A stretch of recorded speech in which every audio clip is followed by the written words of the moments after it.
Hey, this is Lindsay, and we are going to talk about how to create a quiz and the settings that Canvas has in the quiz features. So let's take a peek. I'm going to start over here on the left-hand navigation bar, and I am going to click on quizzes. Remember, even if it is grayed out, you can still interact with it. Grayed out just symbolizes that your students will not have access to that button.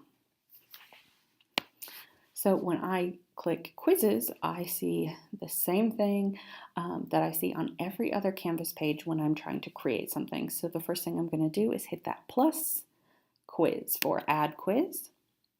Click on that guy. And then I have my quiz here, math quiz. Okay, and we have a spot for quiz instructions here. So maybe you want your students to look at a picture first. You could embed your image from your URL. Maybe you have a Khan Academy video that you want them to watch first, or a YouTube video, or maybe you would just like to create your own video that gives some directions. This is great for little guys. So click this button and then being able to tell them to just record giving them that feedback. So that's another option where you can just type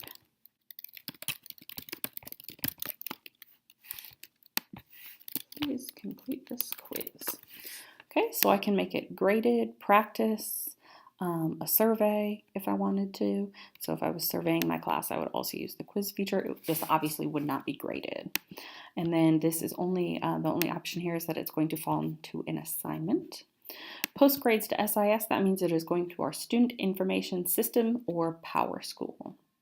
You can shuffle answers, so that is not only going to give the students different questions at different times, they're also going to see different answer options. So that means A, one might be B for somebody else, B might be C for somebody else, and so on. You can also put a time limit if you want. This is great for practicing for those end of grade tests, really getting them to focus in on completing within a certain amount of time. And then you also can allow multiple attempts. So this is pretty neat because you can choose which score you want to keep. Do you want to keep the highest score of all the tests? Do you want to keep the latest score? So that last one that they took, that's the one that's going to count. Or do you want to do an average of all? You also can say, hey, I want them to be able to take this twice and pick the highest.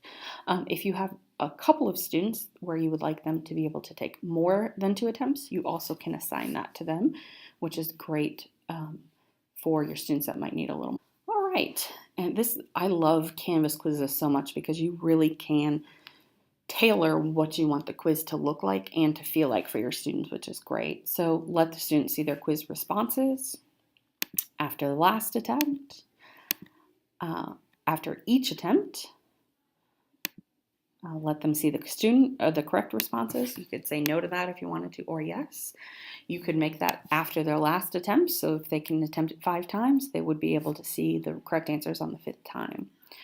And you also can put a date. So if you're taking a quiz on Wednesday and you want them to be able to study from it, but that final exam is on Friday, I'm going to lock that down on May 12th. And then my students won't be able to see that. That's great.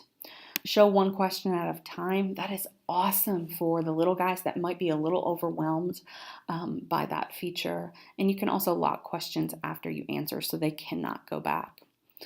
And this is requiring an access code. For my elementary people, you're probably not going to have to worry about this too much. My middle schools do have to set passcodes, and they have to change the passcodes in between classes so students don't try to access the quizzes while they're not in class. And then you can assign it to everyone in the class or just certain groups of students that you have set in the group feature over on the left-hand side. So if you go into people, you can set groups of kids. So you can make the blue group, the yellow group, the green group, and so on. And then you can make your quiz available.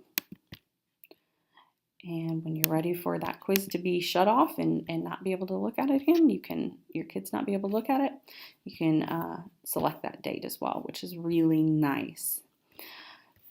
So now it's time to put in the questions. So we were just in the settings and now we're in the questions. This is a little bit of a learning curve. For me, at least, I think it's not quite as fluid as I would like to see.